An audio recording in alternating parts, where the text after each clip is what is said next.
Hola, ¿se me escucha?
Hola.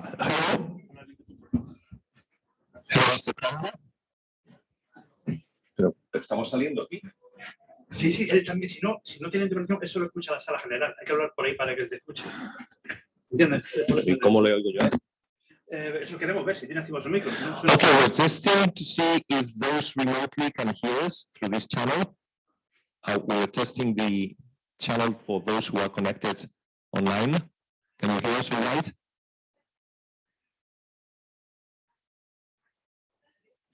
¿Me oyen o no? ¿Me oyen o no?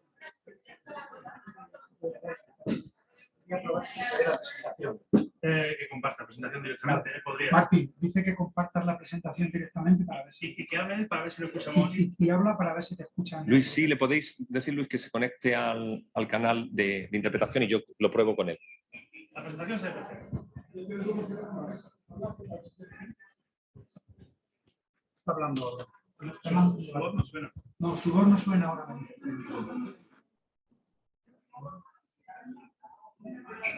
Hola, ¿se me escucha? Ahora sí. Sí, estaba Ahora muteado. Ahora está Muy bien. Ah, estaba muteado. Vale, ahora te escuchan. Vale, y se ve la presentación, ¿no? ¿Puedo oírle yo? ¿Podemos probar, Daniel? Sí, dile que siga hablando. Sigue hablando, Martín. Hola, ¿se me escucha? Sí, he puesto las slides, no sé si las veis. Yo lo que no escucho es a nadie en el audio. No escucho por el audio lo que se está diciendo. A ver, el micro. Estoy hablando por el micro que se ve solo generales de la sala. ¿Me escuchan en casa? ¿Escuchas ahora, Martín? A ellos no. No sé si alguien Sí, dice algo ahora se me para escucha, ver si se escucha. Hola, este es el micro de sala. Yo no escucho a nadie hablando por el... Entro por aquí a ver. No escucho a nadie. Mira, a ver. Sí, debería escucharse en casa. ¿Me oyes por aquí? Ahora sí. Si no, voy a probar un micro de... Sí. A ver si no está metido.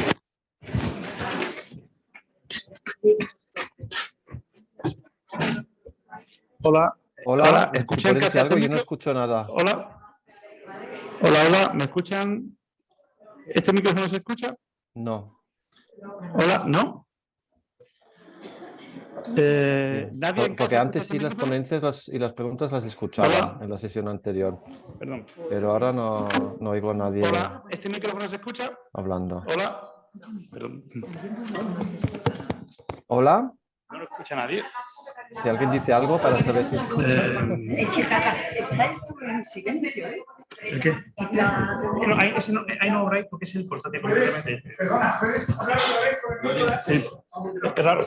Hola, sí. ¿Me escuchas por este micrófono? ¿Algún sonido? Hola. Sí. Hola, hola. No me lo dices. Sí, hola. ¿No escuchan ni nada? ¿Han escuchado la charla anterior? Hola. No sé, antes de la sesión se escuchaba muy bien lo que se decía. No sé, igual no lo veis nunca. Eso cuando, pasa. pero bueno, ahora mismo Sí. no. Antes de la sesión escuchaban muy bien. Vale, voy a ver.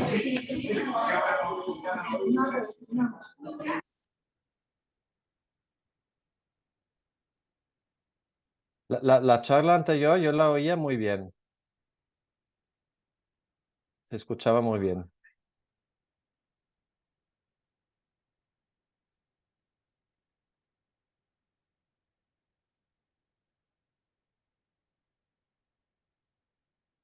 Pues yo no lo sé. Yo a vosotros no os escucho. Pero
hola, creo que me escucháis, pero no escucho, no os escucho a vosotros.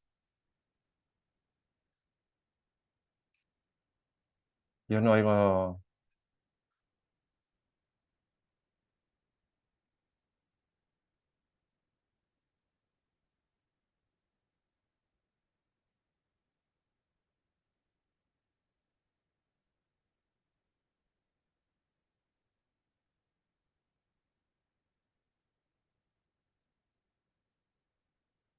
Hola, sí, yo creo que me oís, pero yo no escucho el micro cuando alguien habla o lo que se dice en la sala.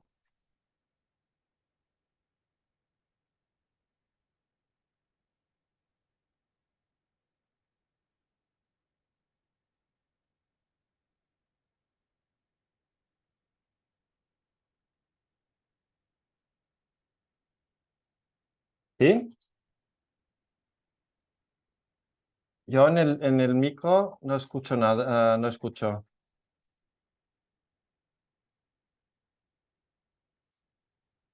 Sí,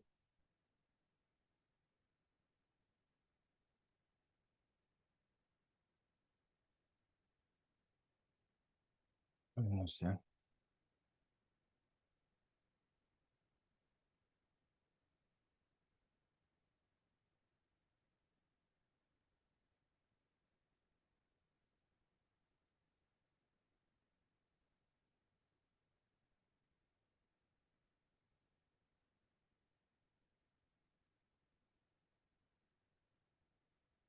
Hola.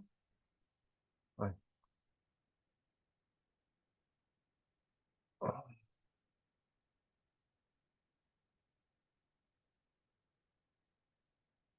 Hola. Sí, sí, te oigo.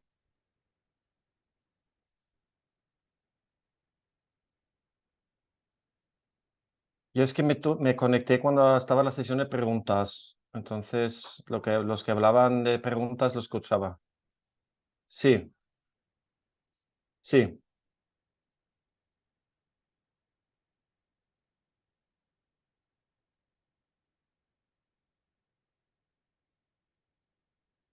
Al micro no. No sé si está hablando algo, pero yo te escucho a ti por el móvil, pero no por el micro.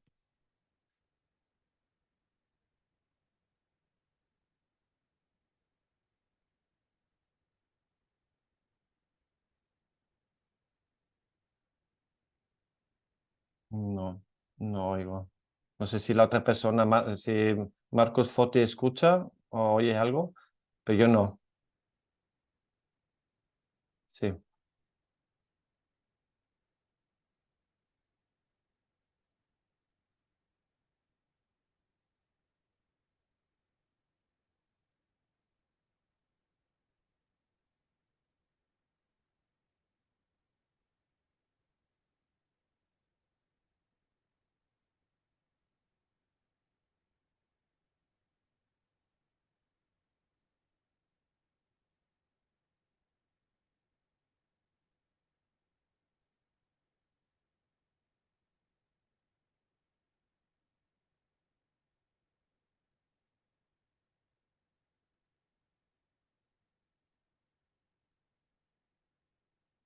Sí, para oír. Ahora sí, ¿verdad? Hola, ¿Ahora oyes, Martín? hola, sonido. ¿En casa? No, Vale, no. No. Y antes sí vale. que, vamos, no he cambiado nada, o sea que estaba conectado tal cual. Dice que él no ha cambiado nada y ha oído antes perfectamente. Vale, mira a ver ahora, si escuchas. A ver si escuchas ahora. A ver, habla. Tienes que hablar. A ver si te oye. Hola, sí. Hola, ¿llega? ¿Has Yo escuchado? lo escucho por tu móvil, no lo escucho por los Dice que lo por el escucha micro. por mi móvil. Espera, me voy a mover. A ver. No escucho. Hola, hola, hola. Sí, hola. No. Hola. Sí, voy a ver la interpretación. Va a ver si le escuchas por interpretación. Es que no sé qué tiene marcado.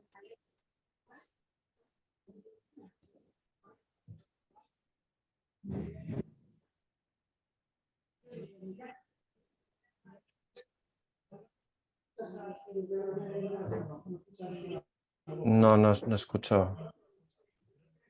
Si está hablando alguien, no se oye por el micro. Si tendrás iniciado tú el sonido de portátil, no. ¿Puede ser? Sí. Sí, hola. Yo escucho la original. ¿Me escucho congelado? No le estás escuchando, ¿no? No. Hola. Yo sí lo escucho a él. Él te está escuchando a ti Que no sale por la sala.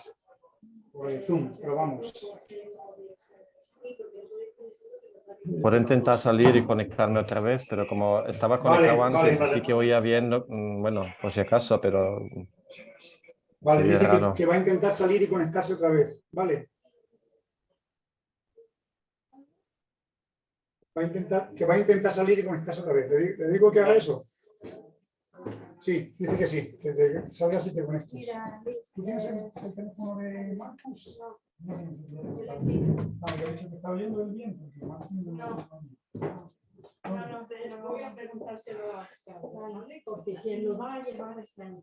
Porque como este es en español. Le has dicho, le decimos que vamos. ¿Le has dicho que vamos con retraso? Sí, Vale, vale.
Hola, sí. ¿Ahora me escuchan en casa? Hola. Sí, hola. ¿Hay sonido? Sí, hola.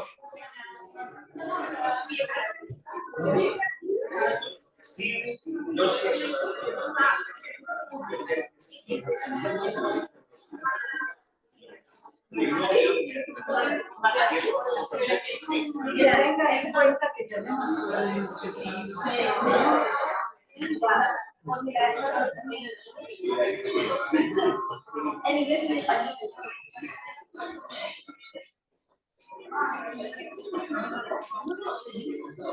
Daniel, cuéntame, dame buena noticia. No, escúchame, no sé por qué.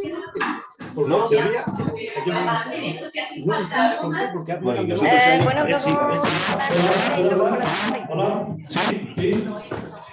Luego por la tarde habrá más mesas. Por la tarde ya no.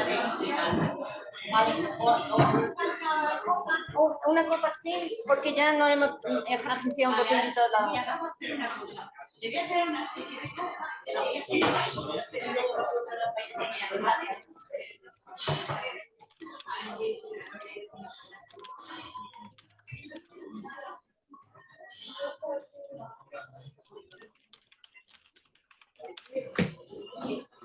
Martín, hola Martín, perdona, ¿te estás escuchando ahora el micro de la sala? Ahora sí, vale, ahora te escucha, ahora Martín te escucha. Vale, si hablo yo. Hola, Martín, ¿estás escuchando? Ahora te escucha, sí, perfecto. Vale. Venga, muchas gracias. Él ha tenido que salir también. Sí, ahora sí. sí, pero no sé por qué. Y puedes decirle que hable un poco y lo probamos. Sí. Óscar, ¿puedes decirle a Markus si nos oye? Creo que sí. Pero, Yo no tengo su número, díselo por ahí. Mira, habré escuchado algo dice. Hola, hablo un poco, a ver si.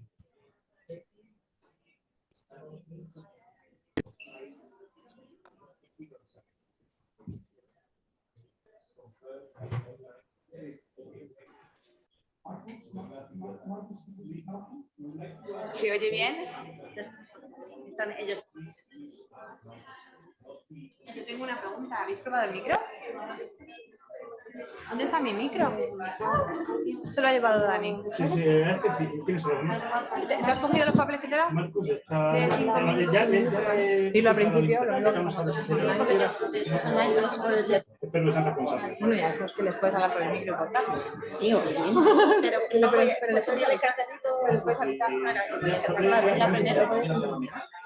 Si no se acuerda bien, entonces no puedes. Ya. ¿Cuánto dura? Ellos están pendientes de su presentación, de su proceso. Que ya la botella se puede. No, es que No, esa ya una. No, si lo he mandado ya 2 veces.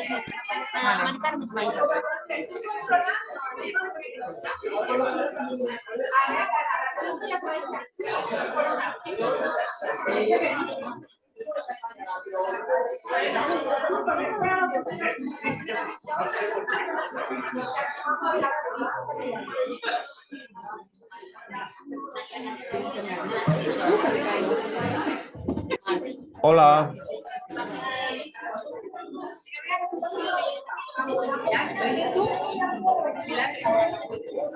Bueno, pues lo digo yo. Hola de nuevo. Os vamos a pedir, por favor, que os plantéis que hay 5 plazas por fila, que no dejéis huecos entre medias porque hay más personas ahora que en la sesión anterior. Hay 6, pues hay 6 personas por fila, por lo tanto, os pedimos que por favor no dejéis hueco para que todo el mundo tenga su sitio. Pues bien. Vale, así que por favor.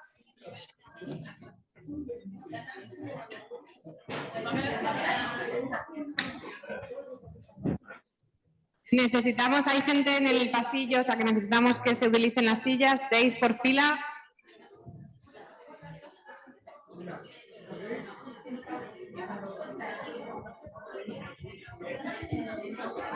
Hay perchero para los abrigos.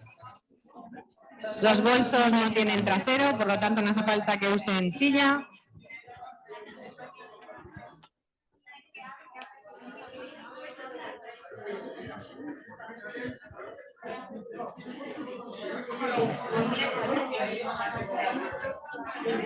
For those of you who are at home, hi everyone, my name is Anna. Can you try please your microphone, your sound, if it works, can you speak up please?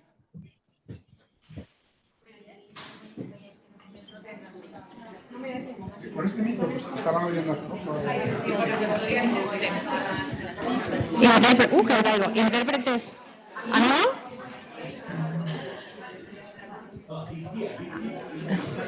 Vale, ¿a vosotros sí os oyen? ¿A vosotros os oyen, intérpretes? ¿A vosotros? Estamos igual, vale. Dani,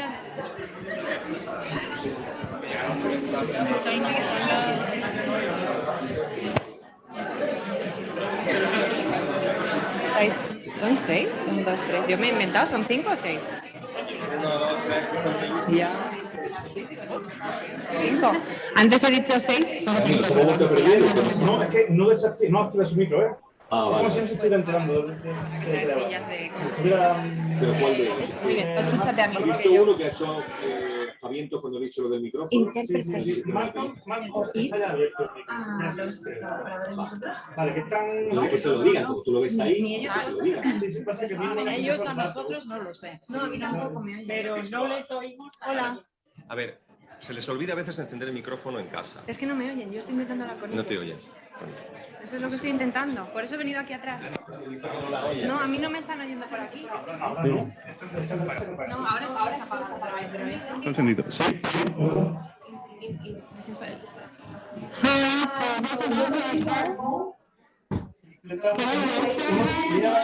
Uno de los de actriz, no sé si no lo escucharán.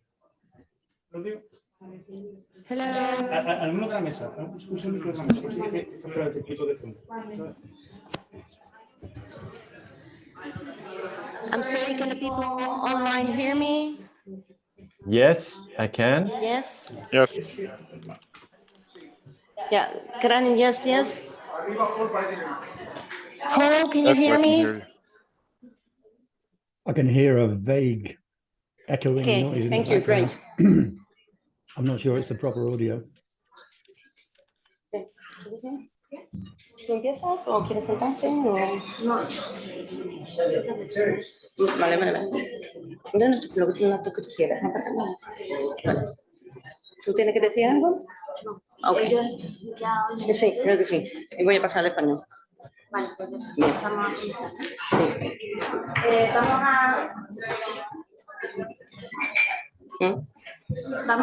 Vamos a retomar con esta segunda mesa redonda. Me alegro muchísimo de ver tanta afluencia.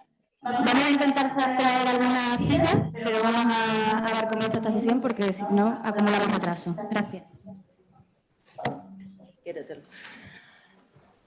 Espero que no tengamos muchos problemas tecnológicos. Hay que tener en cuenta que están interpretando a la vez y tenemos que estar pendientes de las personas que tenemos online. Tenemos afortunadamente a una en la mesa que es Celia Rico Pérez. Ella ha venido a la Universidad Complutense de Madrid y ella es una gran experta en tecnologías de la traducción y posedición. Ha liderado muchos proyectos al respecto y no voy a entrar en mucho detalle para que podamos empezar.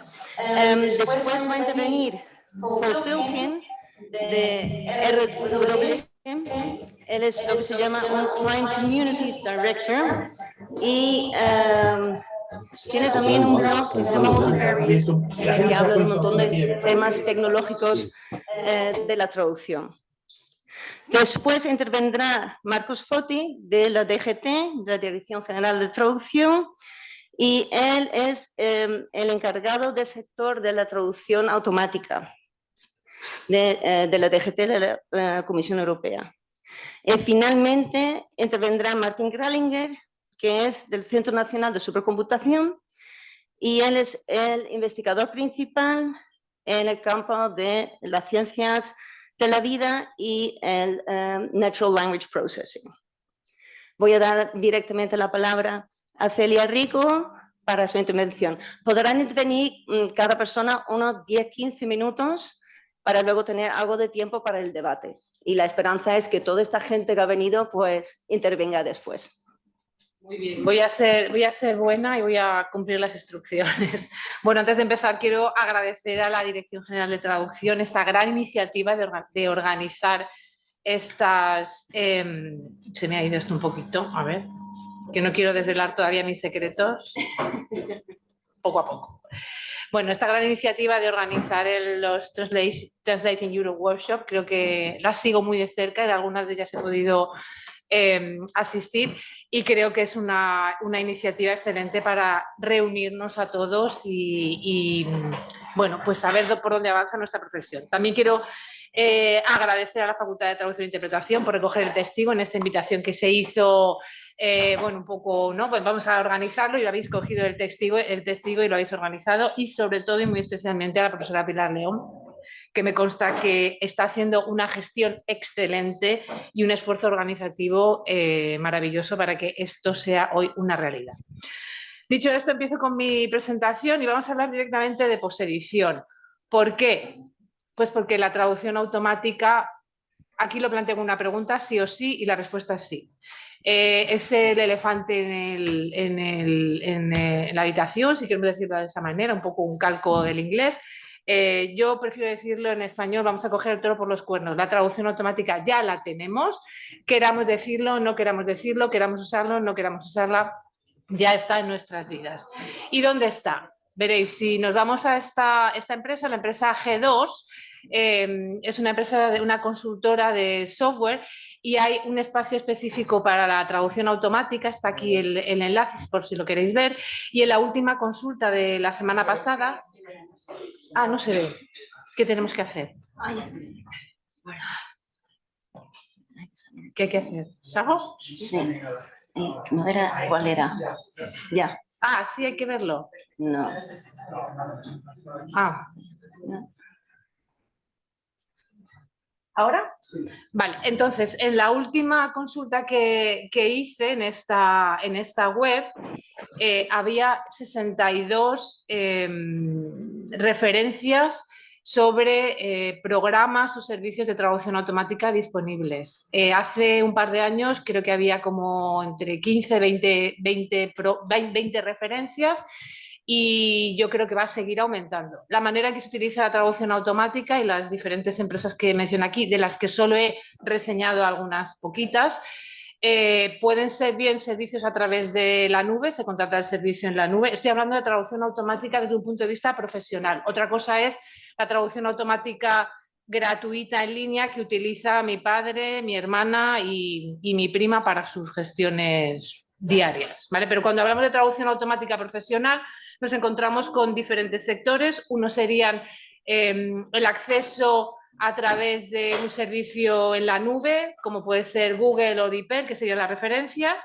Se puede acceder también a través de una API, que contratas el servicio y con la API te lo llevas a tu plataforma de traducción y enlazas directamente con la traducción automática, o te la puedes llevar también que esté incorporada dentro de la propia plataforma de traducción que permita este servicio. Con lo cual, bueno, simplemente para ilustrar que ya la tenemos aquí, la traducción automática, y con ella tenemos que hacer algo porque se nos viene encima. ¿Qué hay detrás de todo esto? Pues podemos decir nada, o podemos empezar a pensar en términos matemáticos que se nos nubla un poco la mente, ¿no? Nos hablan de unas cosas que se llaman representaciones vectoriales, word embeddings, que al final, simplificando mucho, no es más que pasar a numeritos. Las palabras y los contextos se pasan a números y se llaman estas cosas que son representaciones vectoriales. Se habla de cosas como, bueno, no se ve ahí, pero tampoco es muy relevante porque no vamos a hacer una clase de inteligencia artificial. Hay lecturas sobre esto que son más o menos accesibles. Nos hablan de una cosa que se llama tokenization, del positional encoding, self-attention, encoded output, y ya empezamos ya a complicarnos un poco la mente porque decimos que somos de letras y no entendemos nada. Sí que entendemos, pero nos gusta decir que no entendemos. Y luego hablan de redes neuronales con cosas de entrenamiento neuronal y aparecen palabras como vectorización, arquitectura de transformadores, modelos de lenguaje entrenados, redes entrenadas.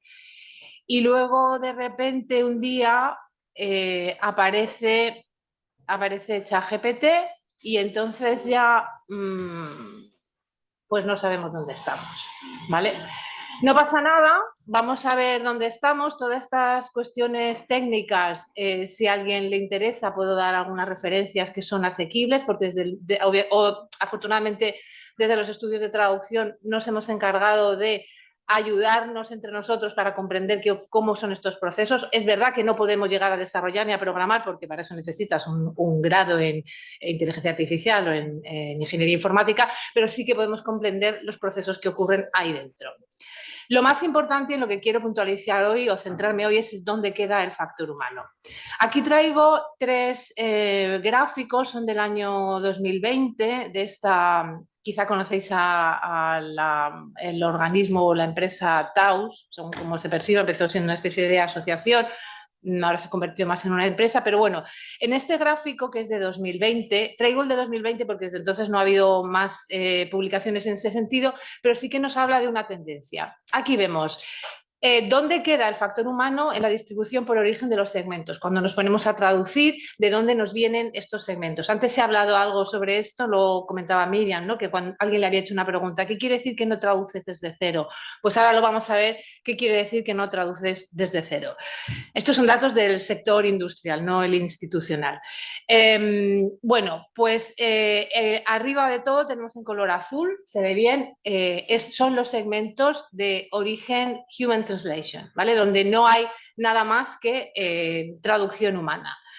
Todo lo que está en rosita o morado, según cada uno lo perciba, es TM. TM sería el Translation Memory, son los segmentos que vienen de las memorias de traducción. Fijaos cuánto viene de las memorias de traducción. Lo rojo sería traducción automática y lo amarillo es otro, pues no sé de dónde vienen, menos que sean corpus o referencias, no lo sé, ¿vale? Entonces vemos que hay una franja central muy grande donde las memorias de traducción tienen donde se concentra la memoria de traducción, y después lo siguiente sería la traducción automática, que de alguna manera sí que está compitiendo con lo azul, ¿vale? Son segmentos bastante similares. Esto con respecto a la distribución por origen de los segmentos. Cuando nos vamos al proceso, es decir, cuando yo me siento a traducir, ¿cómo es ese proceso en el que estoy inmersa? Todavía las cosas se complican más porque vemos que arriba de todo, en azul muy pequeñito, tenemos la traducción humana, el HT, Human Translation, y el verde que lo ocupa todo es la combinación de MT, Machine Translation, PE, posedición, TM, Translation Memory, HT, Human Translation. Normalmente lo que nos está diciendo la industria es que el trabajo que hacemos los traductores, las traductoras, es traducción automática con posedición, mezcla de memorias de traducción y luego esa traducción humana. Esto ya os digo que es una foto, ¿vale? No me estoy inventando nada, sino que traigo datos del sector. Y por tipo de documento, vemos que donde más se utiliza la traducción automática sería en la ayuda online. Obviamente son contenidos generados por los usuarios, y donde menos se está utilizando la traducción automática sería en la traducción administrativa, la traducción jurídica y en lo que se llama el SEO, el marketing, ¿vale? El SEO y el SEM. Esto nos permite interpretar los datos a la hora de nuestra inserción laboral, ¿no? ¿Hacia dónde debería encaminarme? Pues hacia esos sectores donde la traducción automática todavía no ha llegado, pero acabará llegando. Luego podemos hablar más sobre este tema. ¿Dónde está el factor humano? Bueno, la traducción automática se está utilizando ya junto a las memorias de traducción para generar sugerencias de traducciones, ya lo hemos hablado, y normalmente se integra con otras herramientas de traducción. Cuando yo abro mi entorno de traducción, me van a llegar todo tipo de segmentos, unos son de memoria de traducción, otros son de traducción automática, y como nos decían antes Miriam, hay muy pocas veces que el segmento esté sin traducir. A partir de ahí, ¿cómo se concibe la posedición?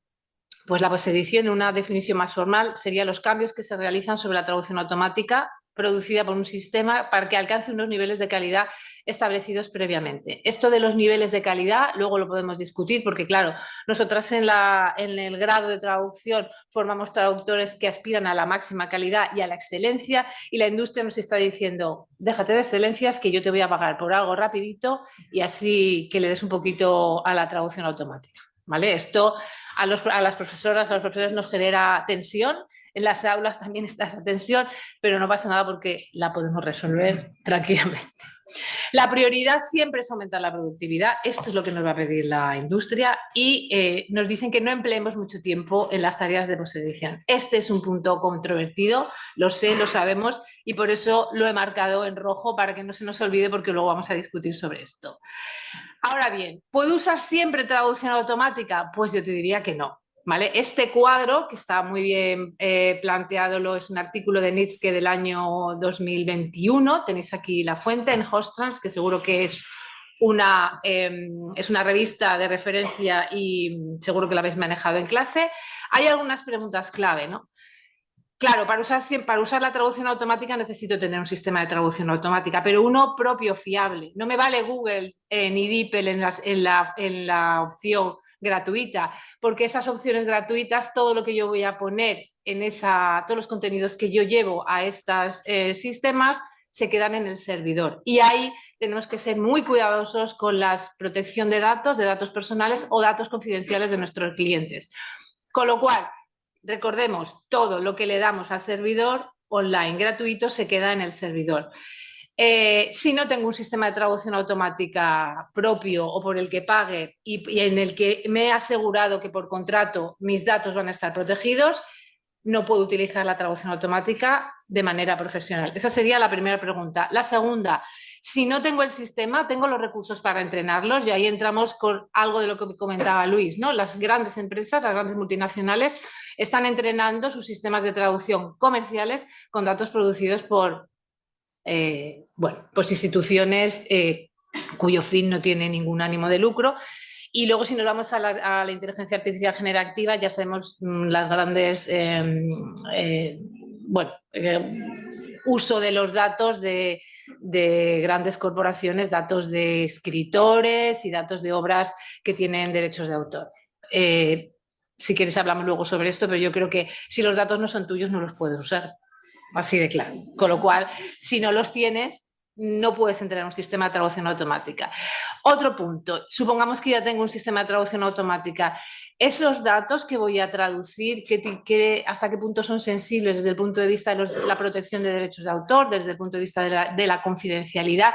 Y ahí es donde tengo que valorar si realmente puedo o no usar la traducción automática. Más preguntas, hay muchas, pero he seleccionado las que me parecen más relevantes. El nivel de calidad. ¿Qué nivel de calidad necesito para el texto final? Si es, bueno, aquí hay una serie de porcentajes, pero si necesito un nivel de calidad muy alto, mi consejo es no uses la traducción automática, porque la traducción automática al final acaba como aplanando el idioma y pierdes la creatividad, pierdes la capacidad de crear por ti mismo y al final te quedas como pegado al texto que te ha dado la traducción automática. Hay estudios sobre eso y bueno, también podemos comentar el nivel de calidad baja cuando utilizamos la traducción automática, que es buena, pero nos acaba condicionando. Y luego algo muy importante, ¿qué riesgo tiene este texto? Si tiene un riesgo muy elevado, pues puede ser, imaginaos, algún contenido para industrias farmacéuticas o industrias médicas donde cualquier error puede acabar en un desenlace fatal. En el campo de la traducción jurídica, la traducción de contratos, por ejemplo, o traducción de legislación. Todo esto son textos que tienen un alto nivel de riesgo y ahí es donde hay que valorar si vamos a utilizar traducción automática, qué consecuencias puede tener. ¿Qué está pasando en el mercado? Aquí traigo este estudio de ITAPE del año 2022. Tenéis aquí el enlace. En la parte de la izquierda tenemos las empresas, lo que nos están diciendo, si utilizan o no la traducción automática, que es lo que está en color azulito verde. La parte naranja es lo que dicen los traductores autónomos y veis que de manera general se está utilizando la posedición, ¿vale? En el caso de las empresas hay un 63,3% de empresas que sí utilizan o ofrecen servicios de posedición. Y en el caso de los traductores, bueno, está equilibrado, pero tenemos un 47,7% de traductores autónomos que dicen que sí utilizan la posedición. En el caso de ofrecer los servicios de traducción automática, es normal que los traductores autónomos no la ofrezcan o la ofrezcan en un segmento muy, muy pequeñito, 6,2%, porque tener acceso a un sistema de traducción automática neuronal siendo traductor autónomo es muy complicado porque es muy caro que tú puedas entrenar o desarrollar tu propio sistema de traducción automática. Por eso, así es la interpretación que le doy yo a estas cifras. En cuanto a los sectores, vemos que los dos sectores que más están utilizando la traducción automática es el de los negocios, economía y finanzas y el jurídico, que son el sector empresarial que más está utilizando la traducción automática. En literatura no hay nada, en economía y finanzas lo que dicen las empresas es que tampoco hay nada. Pero bueno, yo algunas veces leyendo alguna obra literaria y seguramente os habrá pasado, dices, esto no lo ha traducido una persona. Y entonces podemos sospechar que lo ha traducido la máquina. Y ya termino con algunas preguntas para que, en vez de hacerme a mí, os las hago a vosotros. ¿Puedo ofrecer diferentes niveles de calidad en función de si uso traducción automática o no? ¿Hasta dónde es legítimo decir, no, esta calidad es menor porque uso traducción automática? ¿Qué valor añadido aporta la traducción automática? Porque esa es una pregunta que me hago todos los días, ¿no? ¿Por qué voy a usar traducción automática? ¿Es mejor que yo? ¿O soy yo mejor que la máquina? ¿O tengo que competir? ¿Cuál es ese valor añadido? Si consideramos la traducción automática como una herramienta, ¿en qué contexto debería usarla? Y si la prioridad es aumentar la productividad, ¿hasta qué punto debo limitar el tiempo que paso en las tareas de posedición, sobre todo en función de la remuneración que tenga? Y eso es todo. Muchas gracias.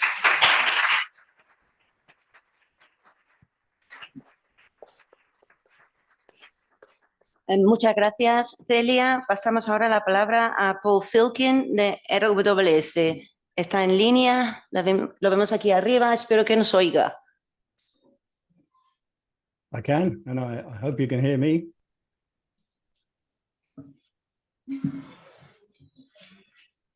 Creo que el problema es que no lo oímos a él.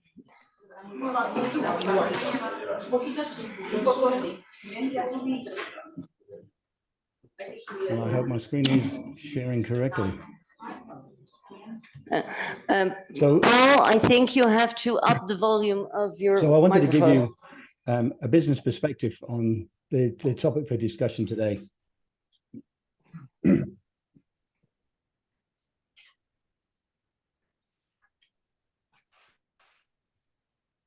From company RWS, and the reason I decided to take, excuse me, I need to try to do something about this, the interpreting, because it's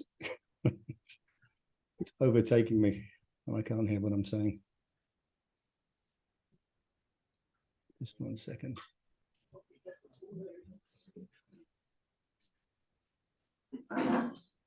Interpretation off. I think that does it.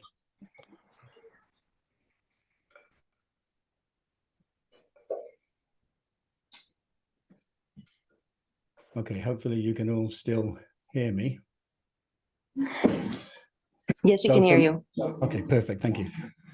Sorry about that. So at RWS, we don't just provide language technology, which I'm sure you're all aware of, things like Trados Team, Trados Studio, Language Weaver, etc. But as a business, we also translate.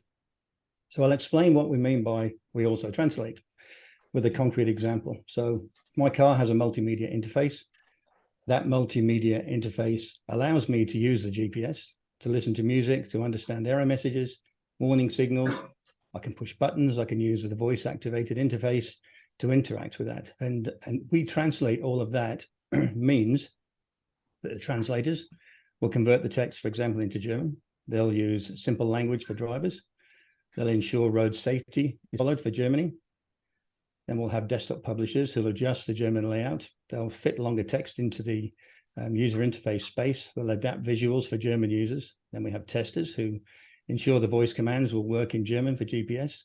You have a talent team who find diverse voice samples for training artificial intelligence. We have audio engineers who craft synthetic voices that you're going to listen to. And we do that across a pretty broad market in terms of geographical and language coverage. In fact, 240 sectors. So things like automotive, mechanical engineers, pharmaceuticals, finance, legal, all that sort of thing. And we think we do it fairly well. Now, last year, to give you an example, we translated roughly 1.9 billion words. This is not an advert for RWS, by the way. This is important, but we translated roughly 1.9 billion words in about 1 million projects in 2022. The language production remains very fast-paced. Our average turnaround time is about 24 hours. We follow the sun as we deliver that to make our time zones work for us. And just over 60% of the content that we deliver goes into our delivery teams, and it's pre-translated using neural machine translation engines. We need to do that to help us meet those sort of timelines. But what we translate has changed. So there's a growing demand now for long-tail languages, so like African, Southeast Asia, Baltics, Hebrew. So traditional CAT and NMT tools are less effective for these languages for obvious reasons. Many rules for African and Southeast Asia aren't even documented. For quality assurance, linguists need to set guidelines and agree on quality standards. And languages from Central and Eastern Europe, for example, have limited data sets compared to Spanish. So this requires more human oversight for neural machine translation quality. And the demand for subject matter expertise to validate all of this context is rising. And human experts are needed to correct the artificial intelligence errors. We're also seeing a lot of growth in non-linguistic services like software testing, audio, video production, and that service shift lets us switch from a per word basis to hourly work. But translation now requires more dialogue and checks for cultural and channel suitability. So if we take a look at the workflow since the early days of Neural MT, something that we would use, since the onset of all of this technical evolution, the human role in localization has continuously evolved. And this latest shift lets us expedite this process by allowing humans to concentrate on their distinct skills. So linguists, they understand the cultural content consumption, and they ensure that relevance across the they'll ensure that relevance across channels and devices. Humans, they possess the expertise that the AI lacks, making the human validation vital, especially when we look at artificial intelligence hallucinations with generative technology. And human process expertise lets us use those large language models to speed up these processes while we maintain the content quality and validity. And based on that, we have established that there is a further automation potential in our end-to-end process, particularly as we start to combine linguistic AI with private large language models. And private is important, as Celia mentioned quite a bit in the previous talk. So how could the use of AI technology improve things? And with these sort of volumes, growing demand, increased price pressures, there is always room for improvement. So we start with the stages that are already quite automated today. We already automate with computer-aided CAT tools, neural machine translation for pre-translation and linguist selection. And more automation using large language models can help us to optimize source content so we can improve the reuse and reduce the number of translation words. We can assess pre-translation quality, and we can adjust the workflow based on output quality. So who we give it to, how much we give it to people, how much needs to be done with it by a human, for example. And this quality assessment is reliable due to data from our in-house linguists who validate that content, not just artificial intelligence. So combined with the large language models, the technology can learn swiftly and can suggest workflows that are aided by continuous feedback between the linguists and the machines. Translation itself is already partly automated with functions like auto-propagate and auto-suggest. And with large language models, we can enhance research. So for a translator, they can ask an assistant instead of sifting through vast databases, trying to find what they're looking for, and this can improve efficiency. We can improve quality assurance. So for complex languages, AI can provide more relevant messages based on previous actions, making the quality checks more robust. And these sort of advancements are really due to our technology's interaction with the in-house linguists and the rapid learning capacity of large language models. Then if we look at the adaptations the adaptation stage, this is the least automated stage due to the diverse human preferences and local requirements. And automation does exist, especially in audiovisual production, where it uses automatic speech recognition and voice synthesis. And with large language models, we can enhance that voice recognition, even for accents or for slang, and we can improve the synthetic voices. But there's definitely potential for more automation in audiovisual production, layout testing, and script translation. And this is needed because of the increasing complexity around the need to match these translations with visuals and lip movements. So by integrating our proprietary artificial intelligence with large language models, we can expedite this complex process learning. And we're quite enthused, really, with the potential to adapt the huge amount of content we're seeing now across all languages, especially for audio, video content and software localization. And thanks to the advances that we're seeing now in AI, we can unlock these content types for mass localization and adaptation at scale across many languages, even though that adaptation is genuinely complex. And it's important to note this complexity because there are plenty of reasons why it has been complex in the past. And even though AI offers many solutions to this process, it does also introduce new complexities. So humans are getting better at identifying content that's generated by AI. They don't like it. Sentiment around that is getting very negative. Human validation, not just of the content itself, but also of use cases where machine-generated content is appropriate, is becoming increasingly important. And another issue would be how human voice and likeness are being used. So our clients expect us to be responsible as we create their digital likeness in another language.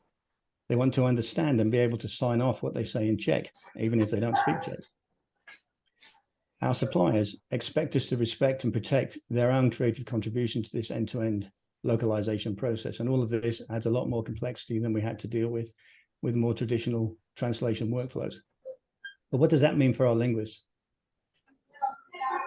So the language industry has probably evolved 3 times, which really leads to a surge of major evolvements in 3 times, leading to a surge in translated content across languages. And as a result, our clients are struggling to be seen by their target groups, which leads to 2 localization approaches, translation and hyper-personalization. So translation prioritizes accuracy. So ensuring content in one language reflects its original meaning. And this is vital for instructions or safety guidance or legal, all the sort of things which we all know about. Hyper-personalization, however, aims to deeply resonate with the target audience by understanding their language, content preferences, the devices they're using. It's about adjusting the layout, transitioning from text to voice, or altering visuals for cultural suitability. And this approach enhances the engagement, especially for pre-sales and audio-visual content. And as traditional manuals start to lose relevance, real-time guidance becomes crucial. Well, for instance, during emergencies, instant device instructions are going to be a lot more effective than having to refer to a manual that might as well be written in hieroglyphics.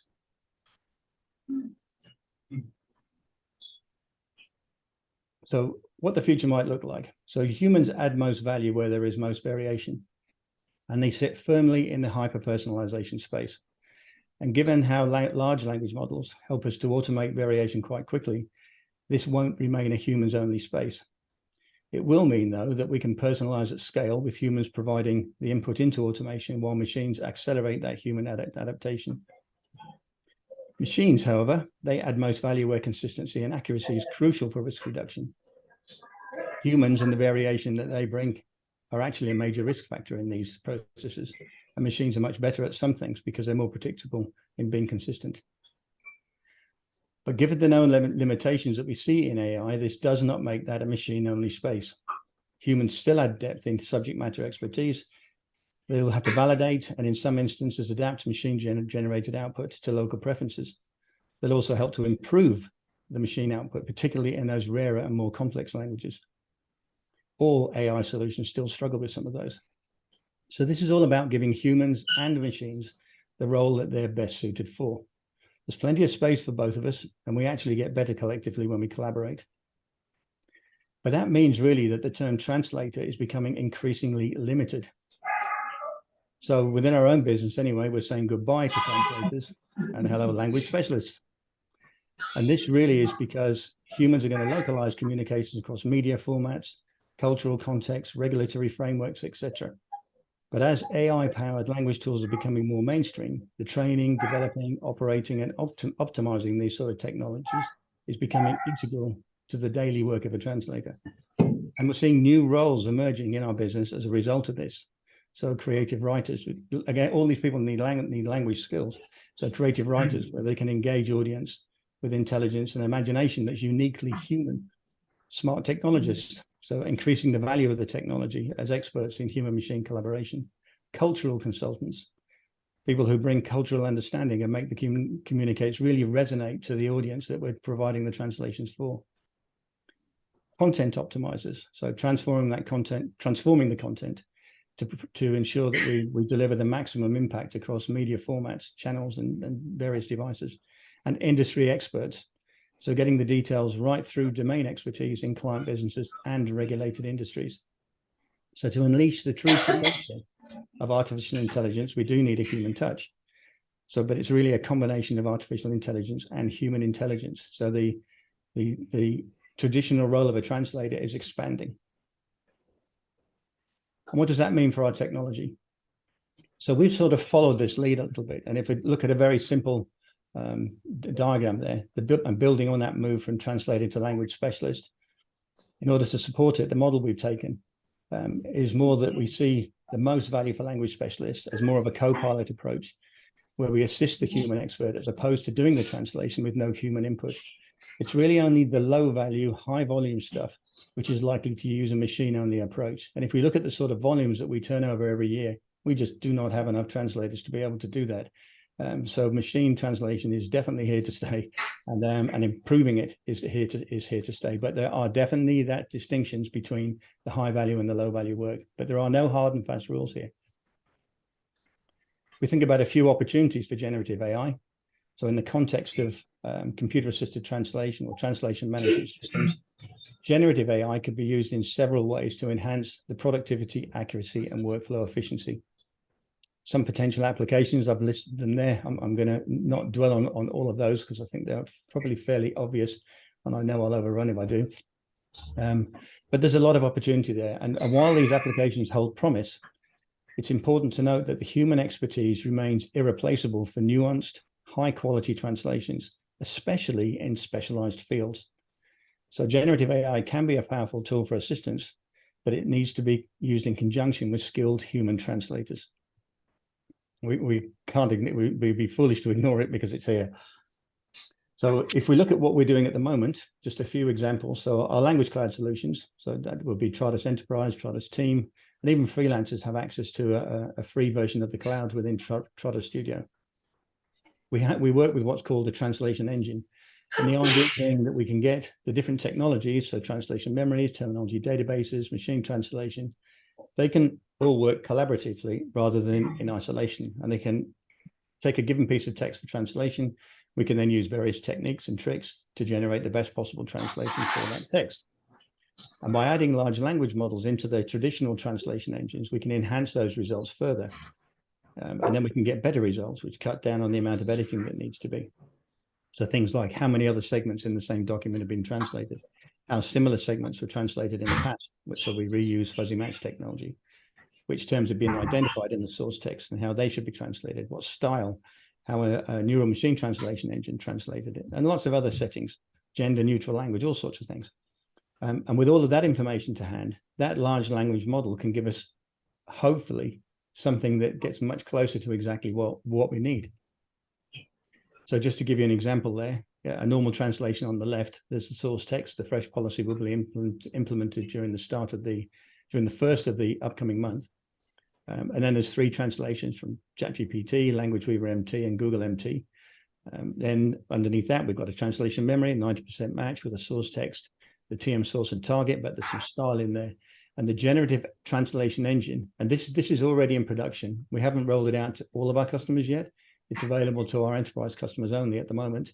And we can take all of that information and various other things and improve the quality of that translation quite considerably so that we have something much more likely to approach what that customer is actually looking for with minimum post editing. So that's sort of where the technology is going there. When we think of co-pilots, We've already used the trained models that we have at the moment. They're sort of based on OpenAI, but we do it in Azure OpenAI, where it's a little bit more secure, and we can do something with controlling the data. And we use a trained language model for the product help. So if you're trying to find solutions in the help, which is the bane of everyone's life, you just can just ask a question and you'll immediately get an answer out of the Trados Copilot. And this is available in all of our language cloud products at the moment. And it will continue to get better as we feed it more information and train it better on the sort of things that people ask and problems that they're trying to solve. We have a thing called Smart Review. This has not been released yet, but it will give you some idea of where it's going. So again, it's using the large language models for Trados Copilot, and this will look at a segment that you've actually translated and then give you a quality score based on some sort of measurements, which could be based on a star guide, the sort of things you were looking for when you were trying to measure that, and then give you an explanation of what was wrong with it. This is a very early prototype, and so it's really just giving you some basic information and not everything that could be done by that, but it gives you the idea. So where we already have translation quality assessment, which can be quite human intensive to do, having a tool that's well trained and understands what the star guide is like for the client, what the preferred terminology is in context, this could cut down the amount of time that's needed. And certainly when you're looking at more low value stuff, you could turn out much better quality stuff by only having to focus on the stuff that really didn't get anywhere near being something that would be suitable for human consumption without a little bit of editing. And we have the OpenAI translator, which some of you may know already. We released this some months ago, in fact, on the Trados App Store. And this allows you to create your own custom prompts. It uses OpenAI.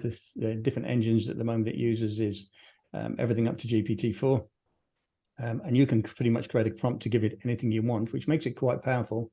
It's a little slow because it's using the OpenAI engines, but all of this stuff will get faster and faster, and it gives you some idea of where the technology is going. What's really interesting here is that I did not expect this to be taken up well. My own experience of translators using AI over the years has been machine translation, sorry, over the years, is that they've gone from initially not wanting to use it at all, deciding it was useless, probably because it was crap when it first came out, to reaching the point where if there's a machine translation engine is down today, you have no idea the amount of grief we get from people contacting us because they can't work and they only bought the tools because they want the machine translation. So I'm a little skeptical sometimes of the feedback we see from people on how many people use it. And I also know from our own telemetry how much machine translation gets used. I think it's used far more than many people say it does or openly admit to it. But it gives us pretty good information, and I think the translator is good from that perspective. And again, it has been taken up pretty heavily. So translation today, it is one of the fastest moving industries. It's definitely not dying. We need to embrace that technology and embrace that change because it is definitely growing, and the need for human translators has possibly never been more than it is right now. And that's the end of that. I hope I didn't overrun too much.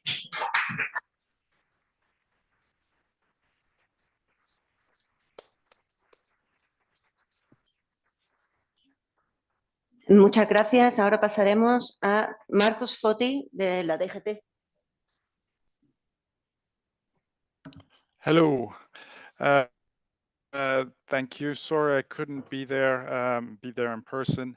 Last week I was in Salamanca for a similar event, and I'm afraid there's only so many trips that our bosses will allow. So that said, I don't have a PowerPoint presentation today. I'd like to take a personal look at this. I'd like to take a brief retrospective at how we got where we are now and where we're going, in my view. It's a little bit personal because I was introduced as the head of the machine translation sector.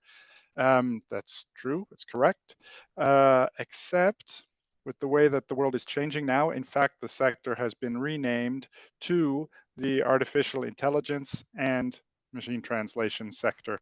You see that everyone has to move in this direction, but it's not how I started. I started as a translator, a long time ago, 1999, when I arrived at the European Commission to work at the Directorate General for Translation.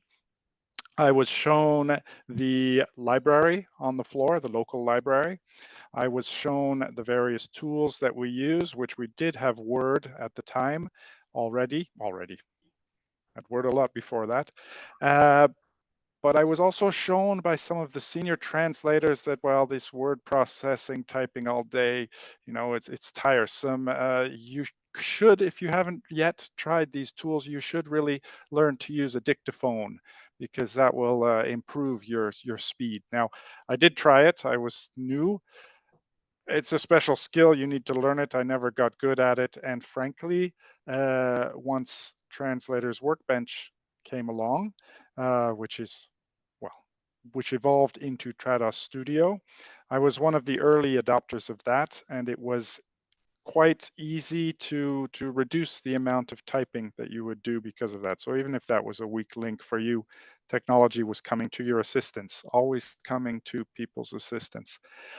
What was interesting during that phase was that there was a lot of mistrust from the translators. Now, I hope that the people in this room now who are training to be translators or who have some experience, translation memory is seen as a standard tool that you're going to use automatically. What was happening at the time in our discussions was that people didn't trust it. And what we found was that, in fact, they didn't trust each other very much. Even though, of course, if you spoke to us, we were all professionals, we all love our colleagues, but then it was like, but I only want to see my segments. How do I filter so I only see my translations so I know that they're right? Okay, so there was still a very individualistic mindset about I'm the translator doing my little thing. We don't see that at all. We've just seen with Mr. Filkin's presentation enormous amounts of collaboration involved in the tools that we have now. Everything being pulled from everywhere. And there it was. What did I do last week? That's the only thing I want to see. Don't show me anymore. We did start at DGT at that time, so a bit over 20 years ago, combining all of the translator's work in a translation memory form in a central database called Euramis. That database now has practically 2 billion segments. It goes back ages. Every time we get a document in, it is first compared against that database to find similar segments. And in our environment, where we're producing legislation, which, yes, this is the new act on coal. Well, there's a whole series of acts on coal that go back years and years and years, and there's a certain terminology that you have to use. There's certain sentences that you have to use. One of the challenges for me at that time, which you may or may not face in your careers, and we heard the discussion about creativity right at the beginning. In our environment, we don't want creativity unless you're doing a speech for a commissioner or something like that. What you want is to use the same term that's been used for 30 years. So my corrections the corrections I received when I started were often, yeah, this translation is fine, but if you check regulation 1975-2084, you'll see that in paragraph 3, it was translated in this way, and that's the way you have to do it. Okay, it's a very particular skill and a very particular environment that we have. Okay, so this centralization meant that we had a huge amount of data, huge amount of translation data. And there, DGT was very keen to move forward with technology. And what we did was we used the new statistical methods that were just coming out for machine translation to build our own system, which was called MT-IDC. We were very keen there because I saw in the first presentation, I got the feeling that there's still some hesitation about machine translation. Depends where you are, depends what you're doing. In our environment, as I've described it, we were very keen to push ahead and to use it without losing the translator's support. Because after all, where does this data come from? It comes from your translations. And there was sometimes among some people a sort of bitterness. I am producing these translations and they're building this thing that's going to eliminate my job. It's not very motivating. So what we did was we offered pre-processing of incoming documents on a language basis. So for language departments, for those who wanted it. And in the beginning, the English wanted it, the French wanted it, the Italians wanted it. The Latin languages were the best at that time. The Germanic languages, German, Swedish, they hesitated a little bit longer, but in the end, they did ask for the pre-processing to be done.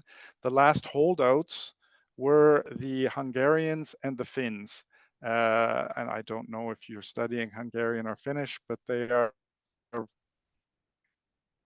difficult languages for machine translation to handle. Talking to language students, they can be difficult languages for language students to handle as well, I think, with very complex grammars, agglutinative, and frankly, statistical machine translation didn't work well at all. And it was the switch to neural machine translation, which we followed in 2017, which led to the Hungarians and the Finns getting on board with saying, yes, we would also like machine translation to be used by default for our documents. And that's the case now. And now we're very much in the same situation that Mr. Filkin described.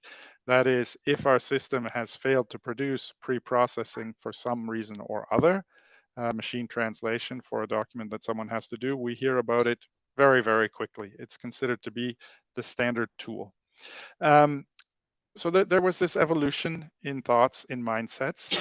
And then now we see the same thing happening with the large language models.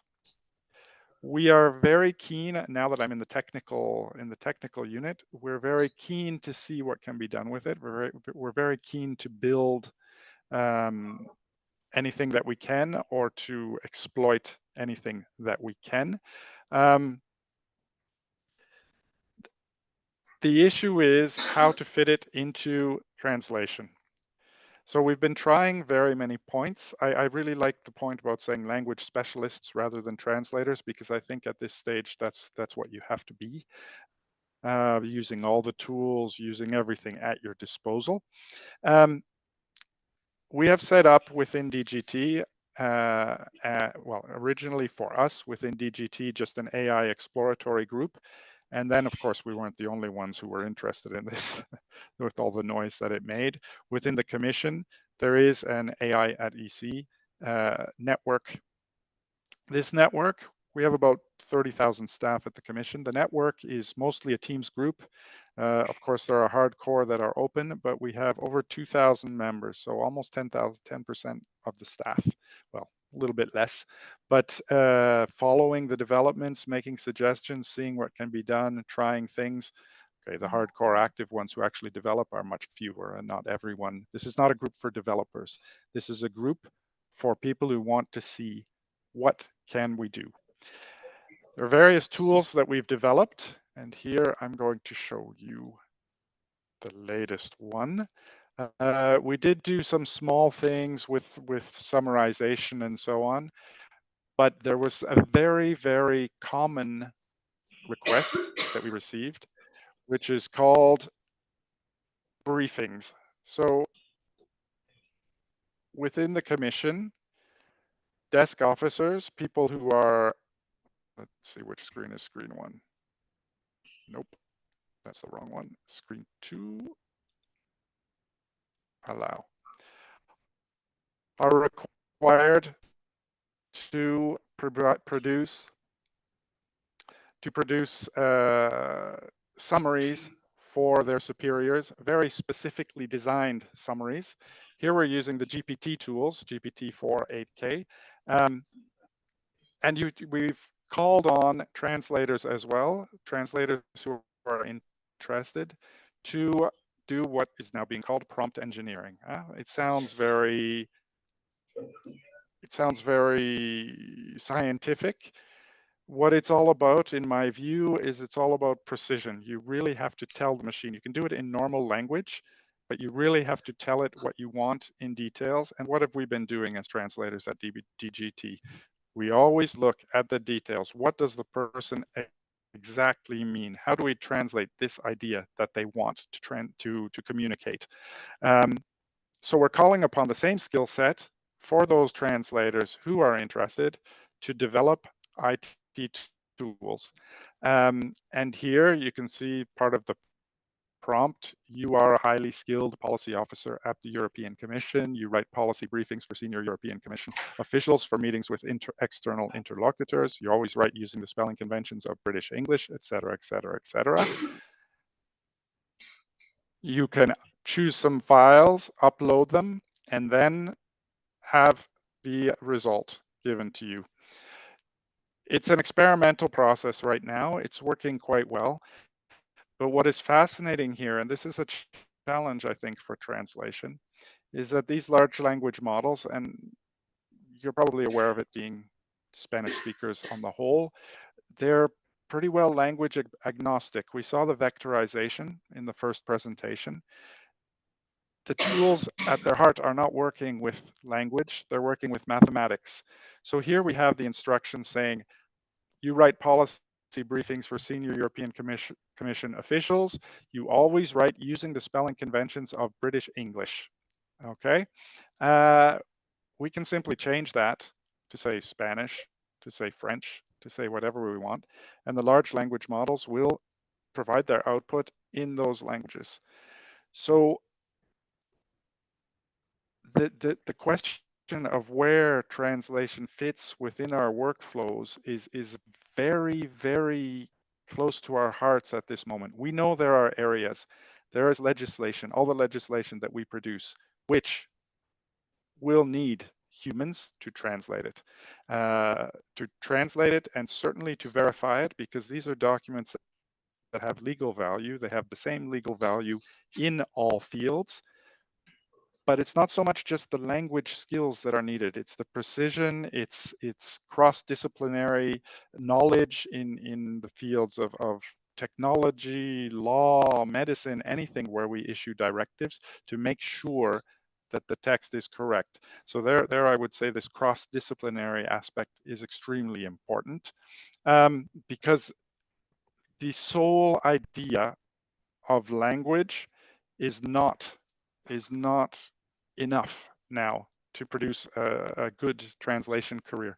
In my view, there are, and we'll see in the discussion if others agree or disagree, there are two areas I think where translation is going to thrive. In terms of our work, we are under extreme pressure at DGT. Every year we produce record numbers, 2.8 million pages last year, when the average a couple of years ago was 2 million pages. At the same time as machine translation has jumped from 20 million to 40 million to our record year 2 years ago, 220 million pages. So the demand is just growing. So we don't have to feel concerned on that area. But where is human translation needed? Where is the niche? In my view, you have the specialization that I've spoken about, the knowledge in certain fields, so you can say, yes, this is correct. It's a human that takes responsibility for that final translation. And the other view is the other spectrum, the creative aspect, literary translation, where people read for the pleasure, for the enjoyment of it. And there you need, at least up to now, a human touch. But the sort of menus in restaurants and so on, where you could get your cousin who has studied English or Italian for a little while and they would do a translation for you, I think that is just going to disappear. So there are areas, there's huge demand, the technology is moving, the technology has always been moving, and we've always been adapting and will continue to adapt. And I hope that that will lead into an interesting discussion. So thank you.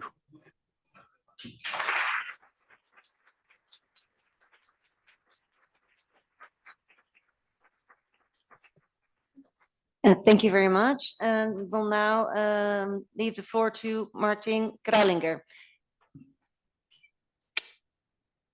Ik ben net weer van en me he cambiado de idioma, así que le he liado a los pobres intérpretes. So, can you hear me? Sí. And ¿veis mi pantalla? Sí. Perdona, estaba confundiendo con la primera charla, la anterior era en inglés. Yo, bueno, agradecer la oportunidad de presentar algunas de las cosas en las que estamos trabajando. Yo trabajo en un centro de investigación público en el que hay varios grupos que se dedican al desarrollo de tecnología del lenguaje y procesamiento del lenguaje natural. Nuestro grupo en sí no está especializado en el desarrollo de sistemas de traducción automática, pero aún así intentaré también explicar algunos de los recursos o de nuestro rol en lo que son el uso y la explotación de sistemas de traducción automáticos en el ámbito un poco más especializado de lo que es salud, biomedicina y el ámbito clínico.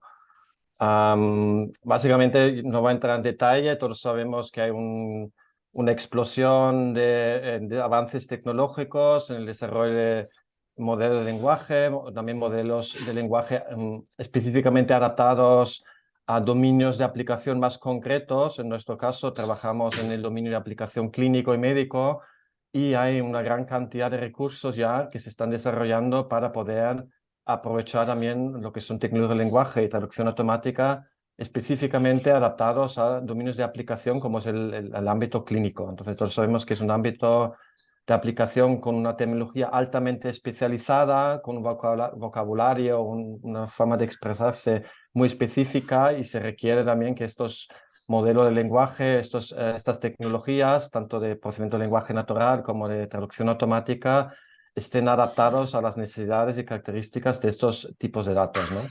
Nosotros también trabajamos bastante en lo que es el desarrollo tecnológico de sistemas de extracción de tecnologías, de vocabularios controlados o de lo que nosotros llamamos el reconocimiento de entidades nombradas, de identity recognition, de entidades semánticamente predefinidas, como puede ser en nuestro caso, pues enfermedades, síntomas, procedimientos clínicos, etcétera, ¿no?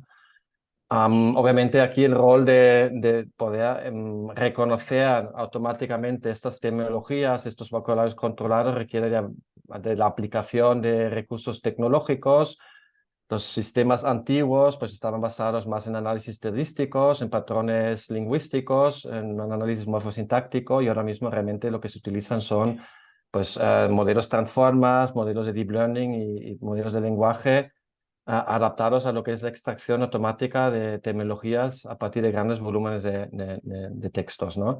Esto en el ámbito de la salud es clave porque aparte de que hay un lenguaje altamente especializado, también hay una cantidad de recursos de tecnologías, de vocabularios controlados, de sistemas de clasificación con un alto impacto en el ámbito de la salud, pues para lo que es la atención del paciente, para sistemas predictivos y modelos que intentan mejorar lo que es la parte básicamente de atención al paciente y de diagnósticos o prognósticos relacionados con el desenlace, ¿no?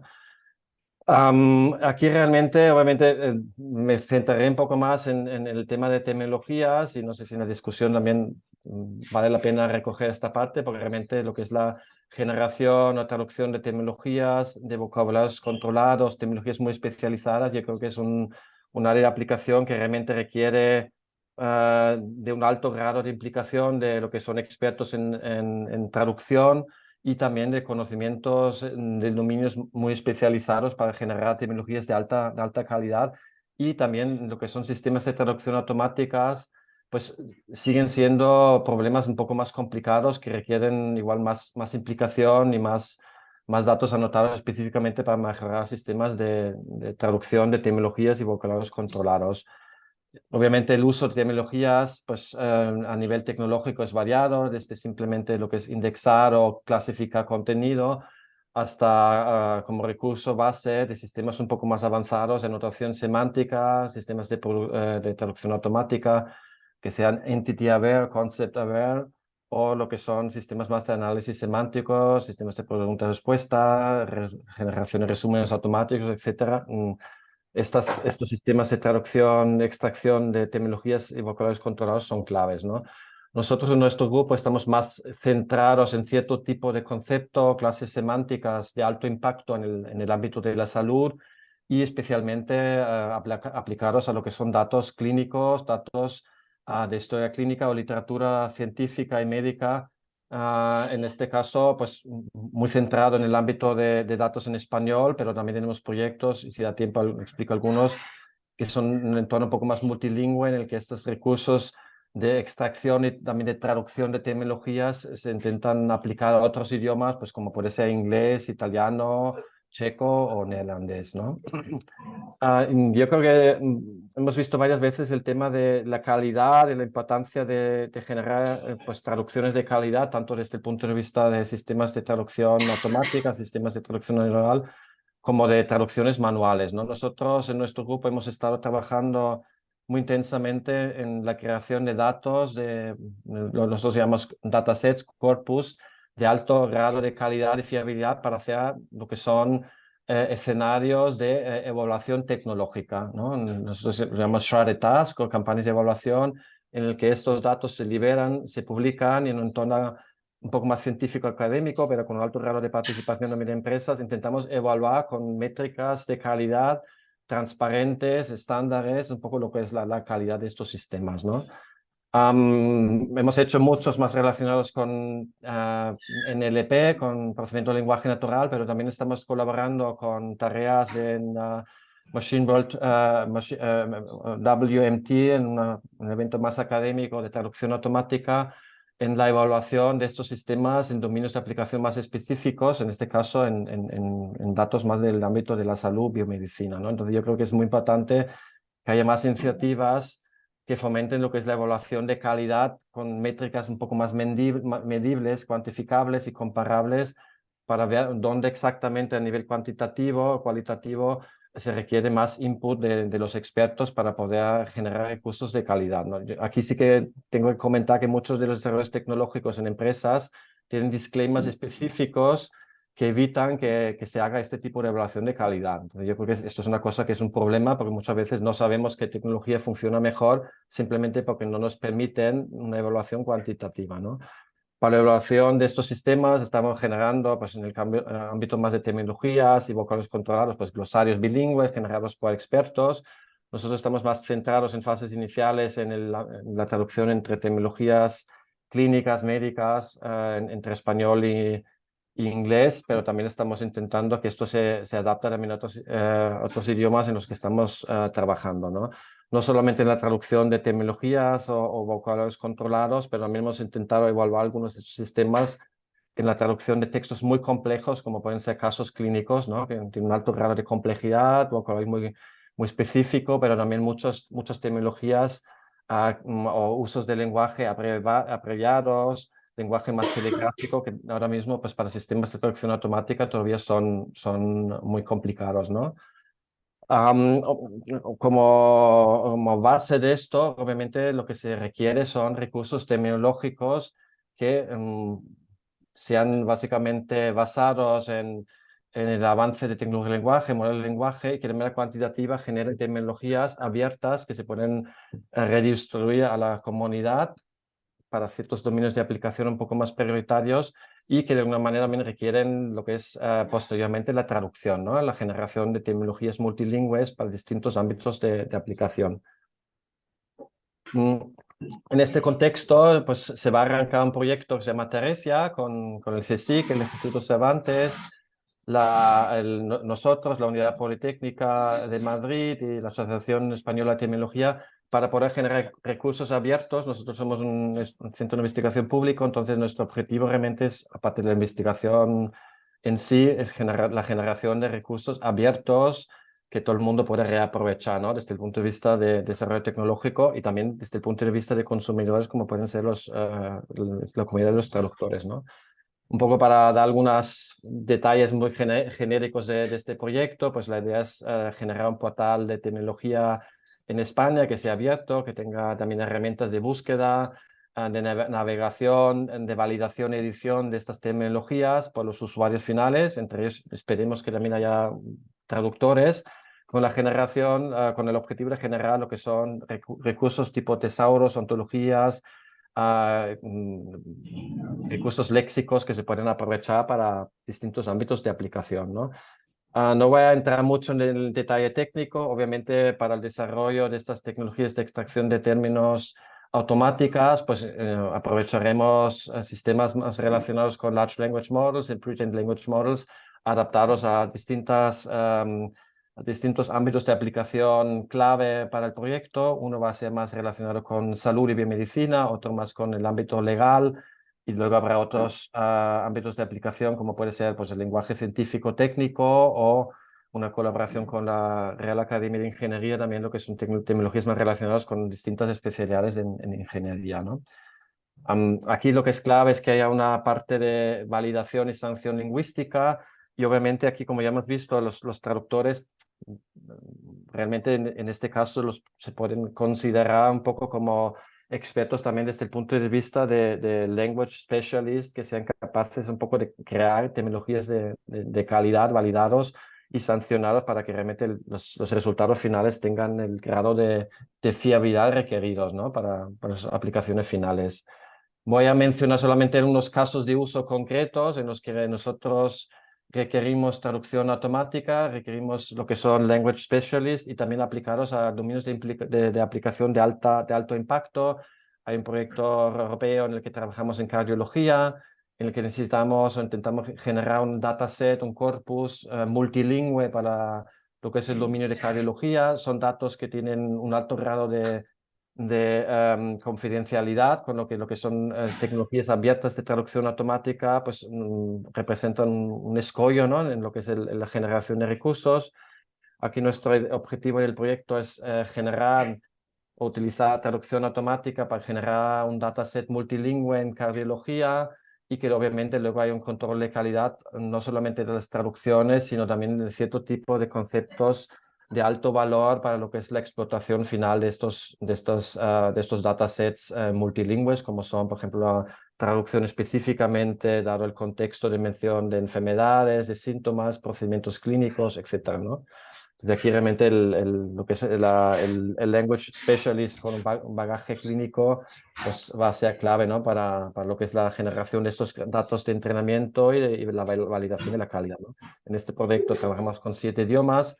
Hay uno también más especializado relacionado con la ingeniería de materiales y biomateriales, en el que también, aparte de lo que es el procesamiento masivo de datos en inglés, necesitaremos usar y adaptar lo que son sistemas de traducción automático especializados en contenidos más relacionados con biomateriales y el uso de estos biomateriales en un entorno clínico, y la generación de tecnologías o ontologías multilingües para poder aprovechar mejor el resultado de estos sistemas, ¿no? Y finalmente, pues hay otro proyecto en el que también aplicaremos adaptamos estas tecnologías de traducción automática y generación de tecnologías multilingües, en este caso en lo que son insuficiencia cardíaca, también en un entorno multilingüe en el que el objetivo es la generación de sistemas para español, catalán, inglés, checo, neerlandés, y comentar también aquí pues la relevancia de tener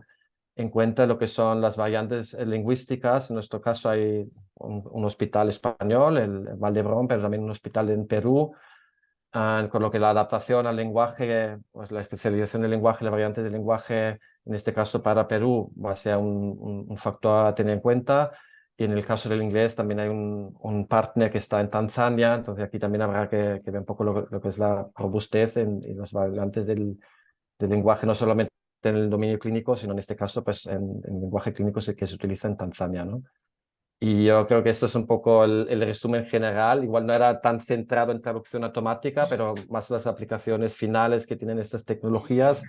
Y comentar que nosotros, para generar estos datasets para la extracción automática de sistemas de procesamiento de lenguaje natural, requerimos expertos del dominio con un conocimiento muy profundo de las características lingüísticas que tienen los textos, ¿no? Entonces aquí colaboramos realmente como expertos para generar estas anotaciones, estos datos de entrenamiento con traductores especializados en el ámbito de la salud y medicina. Entonces yo creo que hay muchas oportunidades para lo que es la traducción automática y la traducción manual en el ámbito de la salud. Y bueno, agradecer la invitación y espero que vayamos bien de tiempo para preguntas potenciales. Muchas gracias.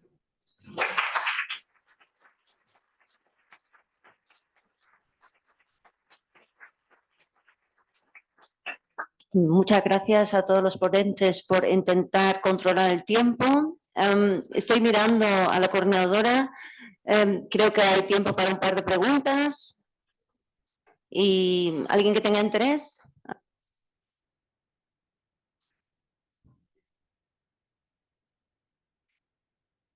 A mí me gustaría hacer una pregunta, pero estoy online, tengo la mano levantada.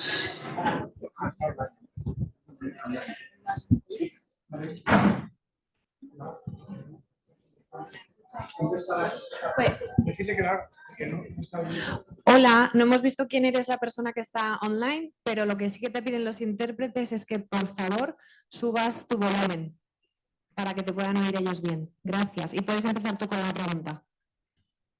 ¿Me veis y me oís ahora? ¿Se me oye mejor?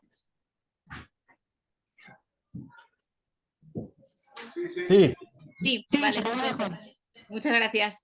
Mi pregunta es para la profesora Celia Rico. En general, bueno, realmente es un comentario y una pregunta. El comentario es sobre la controversia que genera la productividad en cuanto a la optimización del tiempo en posedición. En mi caso, yo investigo en gestión de proyectos de traducción y concretamente me centro en traducción automática y posedición en gestión de proyectos. Y en una encuesta que hice hace poco, este mismo año, a gestores de proyectos de traducción en España, una de las preguntas era si consideraban que la posedición fuera una carga u optimizara el proceso de gestión de proyectos. Y bueno, todavía estos resultados no los he publicado en ningún lado, os lo digo a vosotros de primera mano, que el 46% dijo que no era una carga, el 31% dijo que sí que era una carga y el resto prefirió no opinar al respecto. Entonces es verdad que es diferente el proceso de posedición en gestión de proyectos que el proceso de posedición del traductor, pero bueno, para mí como traductora y como gestora de los dos lados que he estado, sigue siendo lo llamo una carga, pero sigue siendo como un extra al proceso de gestión o al proceso de traducción. Entonces, bueno, para dejar el comentario ahí. Y la pregunta que tengo realmente, también al hilo de posedición y de traducción automática, es si existe una alineación o una aproximación a que el mercado laboral esté alineado con la formación de traductores en cuanto a traducción automática y posedición. Muchas gracias. Muchas gracias, Irene, por tus comentarios. Bueno, con respecto a lo que a tu comentario sobre si es una carga o no la posedición, yo te diría que depende del resultado que dé la traducción automática. Si la traducción automática es muy buena, se percibirá, creo yo, como menor carga. Si el resultado de la traducción automática no es bueno, supuestamente la carga será mayor porque requiere más esfuerzo cognitivo. De todas maneras, cuando hablamos de esfuerzo cognitivo, hay estudios que reflejan que en todo caso la posedición no se puede comparar a la traducción, es algún proceso diferente, porque si te das cuenta estamos trabajando con tres tipos de textos. El texto original, el texto traducido automáticamente y ese texto ideal que todo traductor tiene en su cabeza, ¿no? Entonces, no es lo mismo traducir que poseditar y ahí puede haber una discusión muy larga sobre pues, esa carga cognitiva. Lo que pasa es que desde el punto de vista industrial esto no ocurre ni se discute, ¿vale? Entonces, yo creo que nuestra responsabilidad desde la universidad es poner esto en el escaparate y decir, atención, que no es lo mismo traducir que poseditar y no lo podemos dar por algo hecho. Con respecto a si existe formación, sí existe formación porque me consta que la mayoría de docentes en las diferentes facultades y departamentos de traducción, en los diferentes grados, están haciendo un esfuerzo inmenso por incorporar la traducción automática en las aulas. A lo mejor la asignatura no se llama traducción automática y posedición, pero sí está y está de manera muy continua en las aulas. Hay los propios docentes nos estamos formando, vienen pues en cursos de formación interna, en cursos de formación externa, en cursos reglados, pero sí hay esa preocupación, ¿vale? Entonces, sí estamos formando a los estudiantes de manera general, ¿vale? Luego, a lo mejor individualmente, tú conoces a la profesora X que no hace nada de traducción automática, pero bueno, como todo, es una cuestión anecdótica. Entonces, sí. Ahora bien, Si lo que me preguntas es, ¿estamos cambiando los planes de estudio para incorporar la traducción automática? Pues te digo que cambiar un plan de estudios en un grado de traducción no es una tarea fácil. Y lo que pide la industria hoy lo podemos tener en el mercado dentro de 5 años, ¿vale? Porque cambiar un plan de estudios entero puede costar un periodo de coordinación interna de unos 2 años, más luego nos debemos a la NECA, que puede llevarnos otros 2 años, más luego el tiempo de formar a esas personas, que pueden ser 4 años. Quiero decir que la agilidad que tenemos las universidades no es la que desearíamos, pero sí estamos formando internamente a los estudiantes. Espero haber contestado. Sí, perfectamente, muchas gracias. Gracias a ti. Muchas gracias. ¿Alguna otra pregunta por aquí? Vale. Bueno, yo, aparte de lo que habéis estado comentando antes, de que los traductores, aparte, tienen mucho recelo con la traducción automática porque vayan a ser sustituidos, o también por la calidad de la traducción que se genera. Pero aparte, yo creo que también hay un problema en el modelo de tarifación, porque piensan que con la traducción automática se bajan las tarifas, van a ganar menos dinero. Entonces, como se han propuesto últimamente tarifación para la traducción automática por palabra, aplicando un descuento por hora, o a lo mejor según el porcentaje de edición que tenga el segmento, ¿vosotros consideráis más justo, si debe ser flexible, si se debe adaptar también a la traducción automática a los nuevos tiempos? Y eso. Gracias. A ver, el modelo de tarifa es una cuestión compleja, y te diría yo que incluso es una cuestión profesional de cada traductor y traductora. También depende de su capacidad de negociación, si hay un intermediario, en este caso una agencia de traducción, una empresa, o si tus tarifas van hacia el cliente final. Para tener capacidad de negociación, es decir, poder tú establecer tus precios, lo que es imprescindible es que conozcas muy bien el uso de la traducción automática y que no estés sometido a la presión del cliente que te dice, la tienes que usar porque yo te lo digo, ¿vale? Entonces, yo le daría la vuelta a la tortilla, os aconsejaría a todos que os forméis de manera muy profesional en traducción automática, sin miedo, como decía, no recuerdo ahora mismo, creo que ha sido la presentación de Paul, que nos hablaba de Embrace Technology, creo que alguien era, ¿no? Al final decía Embrace Technology.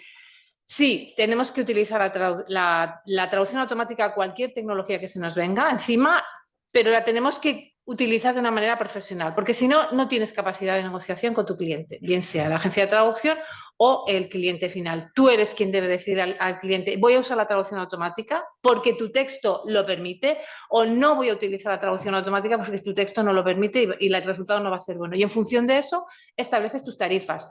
¿Cuál es la tarifa justa? La que te permite vivir y pagar tus facturas. Es una profesión liberal y tú decides. Cuando yo voy al dentista, que estaba la semana pasada, pues como tenía una urgencia, he tenido que ir al precio que me daba el dentista, más caro o más barato, ¿vale? Entonces, no somos dentistas, no somos arquitectas, no somos diseñadoras de interiores, pero somos profesionales. Pero para ser profesional tienes que ofrecer un servicio que sea profesional y tener esa capacidad de negociación. Esto es lo más importante. No sé, si tú quieres seguramente que te dijera precios exactos, pero no te los puedo decir. Nadie te los puede decir. Me refería a lo de la edición, porque a lo mejor según la calidad de la traducción automática tienes que dictar más o menos, o dedicar más tiempo o no. Entonces, según ese problema, si se debería tener más flexibilidad a la hora de fijar tarifas, o de, sobre todo más por el mundo empresarial, por ejemplo, para porque si se debe aplicar la tarifa por palabra, o si se debe aplicar flexibilidad en el caso de la traducción automática, que es la traducción normal, como la conocemos. No sé si a Paul le ha quedado claro que la pregunta era para él. Yeah, I can take a stab at it. I think one of the things I mentioned in my presentation was a change from word rate over to a time and material based way of billing instead. As we change the sort of work that we do as translators and in this profession, I think the word rate, we see word rates today mostly for lower value work where it's very high turnover. and you're really competing with machine translation and low rates. And I think if you find yourself having to work in an environment where you are competing with machine translation, you will not be able to break away from those. I think the very important thing to do is to try to establish yourself and the role that you fulfill as a translator as more of a language specialist. So you need to build on your skills, the things that make you valuable to an employer, doing the sort of work that is more creative, more skillful, requires the nuances that only a human can apply. And when you can do those things and move away from the idea of competing with a machine translation engine, then you're having a very different discussion. And I think it's very easy for me to say that, and I think it's quite difficult to do, particularly when you first get started out. But I think those are the things that you need to be trying to focus on.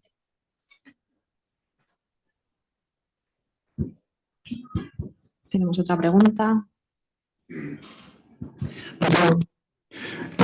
Una pregunta que va dirigida un poco a los 4 ponentes y que tiene que ver con esta intervención reciente del estudiante, que es la articulación pública y privada de las diferentes iniciativas, ¿no? Se nos han presentado aquí varios proyectos. Martín ha hablado de algunos en los que él trabaja, en el centro de supercomputación. Creo que estamos en una fase magmática, hay un montón de iniciativas que seguramente hay que conectar, ¿no? Y estaba viendo que Markus estaba interesado en los lenguajes de especialidad porque eTranslation tiene un módulo de lengua general, pero también tiene módulos de lenguaje más especializado por dominios. Se puede utilizar esa opción. Y obviamente todas estas iniciativas, cuando se desarrollen debidamente, deberían, al menos desde el punto de vista de una institución, deberían interconectarse y aprovecharse para que tengan una utilidad pública, ¿no? Y sobre la retribución y la pregunta en realidad es un mercado en el que hay sitio para todos, hay sitio para una mayor rentabilidad pública desde el punto de vista de las instituciones y también para un beneficio de las empresas, como apuntaba Paul, ¿no?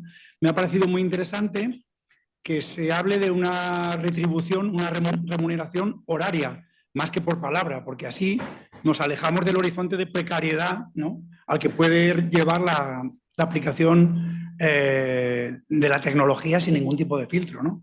No estamos hablando de la palabra, no es una unidad retribuible. Lo que es retribuible es el tiempo que dedicas para un efecto, para un trabajo determinado, ¿no?, con una eficiencia, en fin, una calidad reconocida. Pero me ha parecido muy interesante que se abandone esa visión, ¿no?, de la gig economy, ¿no? Estamos en un trabajo que requiere un contexto y que requiere un producto final y eso se retribuye de manera horaria.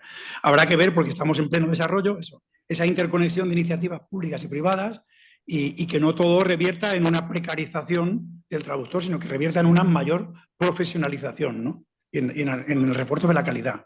Y en eso hay que estar vigilantes y creo que las instituciones lo estamos revirtiendo muchísima información que nosotros procesamos para que sea accesible al público. Sabéis que se pueden descargar las memorias del acervo, que estamos intentando que eTranslation sea un producto accesible a todos los profesionales a través del registro, en fin, que es una... Aquí lo tuyo, José Luis, quiere también, no es que te corte, no, sí, es que se alimenta.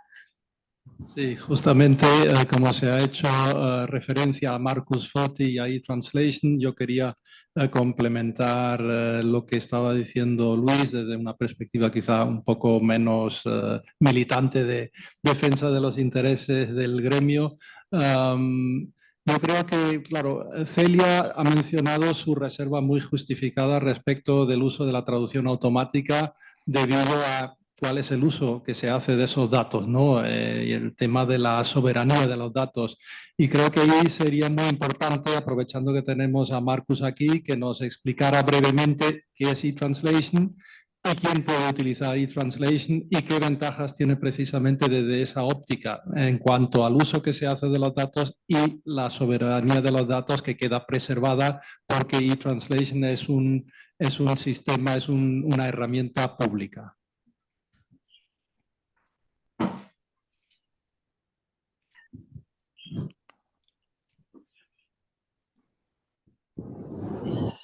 Shall I speak then. So yeah, if I'd like to pick up on the points first of all before I just generally speak about e-translation, which is the question of the specialized machine translation. So within e-translation, we actually started with our internal work, as you would expect, and you all know that the European institutions, the European Commission, have a funny way of using language. We have a jargon, a legal jargon, different terms. And so when we created the system, originally, it was focused on that. We've expanded beyond that. So the way we originally started was something called EU formal language now, where if you try to translate in that method, you'll get something out that is, quite long sentences, very legal vocabulary and style, very formal. General text is more, general text. It's the sort of language that you would find in a newspaper. But we also have some that are extremely specialized, and I'd like to focus on two, I think, which are similar: Court of Justice case law and finance. These were done in collaboration with different groups. So Court of Justice case law, the European Court of Justice, because for the European Court of Justice, our level of legal language is not legal enough. They need it more precise, even more specialized. So we built a special engine for them only with their data. So it's very focused on as referred to in Article 7 of 3 and in case blah, blah, blah of 1997, etc. And finance, we're quite proud of it because the European Central Bank contacted us and they were always connected with us because they're an EU institution, right? But what they wanted to do was mediate with the national central banks, collect their translation data, and then build a specific model for that domain. So we've done that, and it's used by the national central banks, many of them, and the European Central Bank, of course. But it's really, again, it's very specific for them. So it's unlikely that well, I don't know your specializations. Maybe some of you are specialized in finance, but you would need that specialized area to get a benefit from this domain. Okay, that segues nicely, I think, into the second point about data protection and data privacy. This is extremely important for us. And we have this system because of the history that I described when I spoke. But then it was built with taxpayers' money, with documents that were translated for the European public. So we wanted to make it publicly available. So it is publicly available as a tool that anyone can use. You do have to register because, well, we simply don't have the resources of Google and so on to serve the whole world with our infrastructure. And we're not trying to compete on the market. So it's available as a public service if you'd like to use it. But the focus is we do not keep any of the data that comes to our system. We keep very limited knowledge about the users, basically the account and their preferences. And we transfer the IP rights back to the users, which a lot of this was addressed with regard to Google and DeepL and other free services. This is not what the free services do. I'm sure you've heard the line, it must exist in Spanish as well, that if you're getting something for free, it's because you're the product. So there, it's your data that is the product. So yeah, there we go. I hope that addresses the points that were raised.